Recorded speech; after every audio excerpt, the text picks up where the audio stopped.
कहते हैं विदुर जी, 10 लाख वर्ष बीत जाने पर जब प्रचेताओं को विवेक हुआ तब उन्हें भगवान के वाक्यों की याद आई और वे अपनी भार्या मारिसा के पुत्र के पास छोड़कर तुरंत घर से निकल पड़े। वे पश्चिम दिशा में समुद्र के तट पर, जहाँ जाजली मुनि ने सिद्धि प्राप्त की थी, जा पहुँचे और जिससे समस्त भूतों में एक ही आत्म तत्व विराजमान है ऐसा ज्ञान होता है, उस आत्मविचार रूप ब्रह्म सत्र का संकल्प करके बैठ गए। उन्होंने प्राण, मन, वाणी और दृष्टि को वश में किया तथा शरीर को निश्चेष्ट, स्थिर और सीधा रखते हुए आसन को जीतकर चित्त को विशुद्ध परम ब्रह्म में लीन कर लिया। ऐसी स्थिति में उन्हें देवता और असुर दोनों के ही वंदनीय श्री नारद जी ने देखा। नारद जी को आया देख प्रचेतागण खड़े हो गए और प्रणाम करके आदर सत्कार पूर्वक देश कालानुसार उनकी विधिवत पूजा की। तब नारद जी सुखपूर्वक बैठ गए और कहने लगे। प्रचेताओं ने कहा, देवर से आपका स्वागत है। आज बड़े भाग्य से हमें आपका दर्शन हुआ। ब्रह्मन, सूर्य के समान आपका घूमना फिरना भी ज्ञानालोक से समस्त जीवों को अभय दान देने के लिए ही होता है। प्रभु भगवान शंकर और श्री विष्णु भगवान ने हमें जो उपदेश दिया था उसे गृहस्थी में आसक्त होने के कारण हम लोग प्रायः भूल गए हैं। अतः आप हमारे हृदयों में उस परमार्थ तत्व का साक्षात्कार कराने वाले आध्यात्म ज्ञान को फिर प्रकाशित कर दीजिए, जिससे हम सुगमता से ही इस दुस्तर संसार सागर से पार हो जाए। श्री मैत्रेय जी कहते हैं, भगवान में श्री नारद जी का चित्त सर्वदा भगवान श्री कृष्ण में ही लगा रहता है। वे प्रचेताओं को इस प्रकार पूछने पर उनसे कहने लगे। श्री नारद जी ने कहा, राजाओं, इस लोक में मनुष्य का वही जन्म, वही कर्म, वही आयु, वही मन और वही वाणी सफल है जिसके द्वारा सर्वात्मा सर्वेश्वर श्री हरि का सेवन किया जाता है।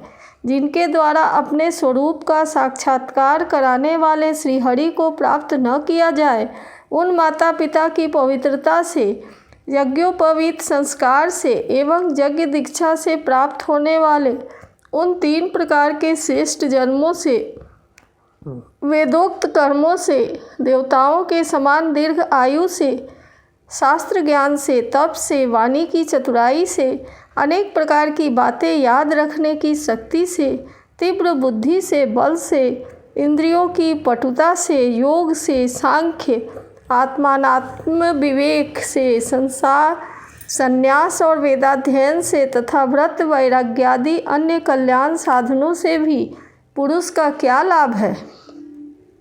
वास्तव में समस्त कल्याणों की अवधि आत्मा ही है और आत्मज्ञान प्रदान करने वाले श्री हरि ही संपूर्ण प्राणियों के प्रिय आत्मा है। जिस प्रकार वृक्ष की जड़ सींचने से उसके तना, शाखा, उपशाखा आदि सभी का पोषण हो जाता है और जैसे भोजन द्वारा प्राणों को तृप्त करने से समस्त इंद्रियां पुष्ट हो जाती हैं, उसी प्रकार श्री भगवान की पूजा ही सबकी पूजा है। जिस प्रकार वर्षा काल में जल सूर्य के ताप से उत्पन्न होता है और ग्रीष्म ऋतु में उसी की किरणों में पुनः प्रवेश कर जाता है, तथा जैसे समस्त चराचर भूत पृथ्वी से उत्पन्न होते हैं और फिर उसी में मिल जाते हैं, उसी प्रकार चेतना, चेतनात्मक यह समस्त प्रपंच श्री हरि से ही उत्पन्न होता है और उन्हीं में लीन हो जाता है। वस्तुतः यह विश्वात्मा श्री भगवान का वह शस्त्र प्रसिद्ध सर्वोपाधि रहित स्वरूप ही है। जैसे सूर्य की प्रभा उससे भिन्न नहीं होती, उसी प्रकार कभी कभी गंधर्व नगर के समान स्फुरित होने वाला यह जगत भगवान से भिन्न नहीं है। तथा जैसे जागृत अवस्था में इंद्रियां क्रियाशील रहती हैं किंतु सुषुप्ति में उनकी शक्तियां लीन हो जाती हैं, उसी प्रकार यह जगत सर्ग काल में भगवान प्रकट से होता है और कल्पांत होने पर उन्हीं में लीन हो जाता है। स्वरूपतः तो भगवान में द्रव्य, क्रिया और ज्ञान रूपी त्रिविध अहंकार के कार्यों की तथा उनके निमित्त से होने वाले भेद भ्रम के सत्ता है ही नहीं। नृपतिगण, जैसे बादल, अंधकार और प्रकाश ये क्रमशः आकाश से प्रकट होते हैं और उसी में लीन हो जाते हैं, किंतु आकाश इनसे लिप्त नहीं होता, उसी प्रकार ये सत्व, रज और तमोमयी शक्तियाँ कभी परम ब्रह्म से उत्पन्न होती हैं और कभी उसी में लीन हो जाती हैं। इसी प्रकार इनका प्रवाह चलता रहता है, किंतु इससे आकाश के समान असंग परमात्मा में कोई विकार नहीं होता। अतः तुम ब्रह्मादि समस्त लोकपालों के भी अधीश्वर श्री हरि को अपने से अभिन्न मानते हुए भजो, क्योंकि वे ही समस्त देवधारियों के एकमात्र आत्मा हैं। वे ही जगत के निमित्ति कारण, काल, उपादान कारण, प्रधान और नियंता पुरुषोत्तम हैं तथा अपनी काल शक्ति से वे ही इस गुणों के प्रवाह रूप प्रपंच का संहार करते हैं। वे भक्त वत्सल भगवान समस्त जीवों पर दया करने से जो कुछ मिल जाए उसी में संतुष्ट रहने से तथा समस्त इंद्रियों को विषयों से निवृत्त करके शांत करने से शीघ्र ही प्रसन्न हो जाते हैं। पुत्रैषणा आदि सब प्रकार की वासनाओं के निकल जाने से जिनका अंतःकरण शुद्ध हो गया है, उन संतों के हृदय में उनके निरंतर बढ़ते हुए चिंतन से खींचकर अविनाशी श्रीहरि आ जाते हैं और अपनी भक्ताधीनता को चरितार्थ करते हुए हृदयाकाश की भांति वहाँ से हटते ही नहीं।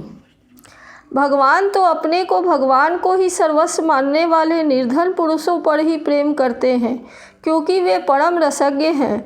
उन अकिंचनों की अनन्याश्रया अहेतु की भक्ति में कितना माधुर्य होता है, इसे प्रभु अच्छी तरह जानते हैं। जो लोग अपने शास्त्र ज्ञान, धन, कुल और कर्मों के मद से उन्मत्त होकर ऐसे निष्किंचन साधुजनों का तिरस्कार करते हैं, उन दुर्बुद्धियों की पूजा तो प्रभु स्वीकार ही नहीं करते। भगवान स्वरूपानंद से ही परिपूर्ण हैं। उन्हें निरंतर अपनी सेवा में रहने वाली लक्ष्मी जी तथा उनकी इच्छा करने वाले नरपति और देवताओं की भी कोई परवाह नहीं है। इतने पर भी वे अपने भक्तों के तो अधीन ही रहते हैं। आओ, ऐसे करुणा सागर श्रीहरि को कोई भी कृतज्ञ पुरुष थोड़ी देर के लिए भी कैसे छोड़ सकता है। श्री मैत्रेय जी कहते हैं, विदुर जी, भगवान नारद ने प्रचेताओं को इस उपदेश के साथ साथ और भी बहुत सी भगवत संबंधी बातें सुनाई।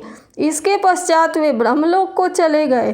प्रचेतागण भी उनके मुख से संपूर्ण जगत के पाप रूपी मल को दूर करने वाले भगवत चरित सुनकर भगवान के चरण कमलों का ही चिंतन करने लगे और अंत में भगवत धाम को प्राप्त हुए। इस प्रकार आपने जो मुझे श्री नारद जी और प्रचेताओं के भगवत कथा संबंधी संवाद के विषय में पूछा था, वह मैंने आपको सुना दिया। श्री सुखदेव जी कहते हैं, राजन, यहाँ तक स्वयंभू मनु के पुत्र उत्तानपाद के वंश का वर्णन हुआ। अब प्रियव्रत के वंश का वर्णन भी सुनो। राजा प्रियव्रत ने श्री नारद जी से आत्मज्ञान का उपदेश पाकर भी राज्य भोग किया था तथा अंत में इस संपूर्ण पृथ्वी को अपने पुत्रों में बांटकर वे भगवान के परम धाम को प्राप्त हुए थे। राजन, इधर मैत्रेय जी के मुख से यह भगवत गुणानुवाद युक्त पवित्र कथा सुनकर विदुर जी प्रेम मग्न हो गए। भक्ति भाव का उद्रेक होने से उनके नेत्रों से पवित्र आंसुओं की धारा बहने लगी तथा उन्होंने हृदय में भगवत चारणों का स्मरण करते हुए अपना मस्तक मुनिवर मैत्रेय जी के चरणों में रख दिया। विदुर जी कहने लगे, महायोगिन, आप बड़े ही करुणामय हैं। आज आपने मुझे अज्ञानांधकार से उस पार पहुंचा दिया है जहां अकिंचनों के सर्वस्व श्रीहरि विराजते हैं।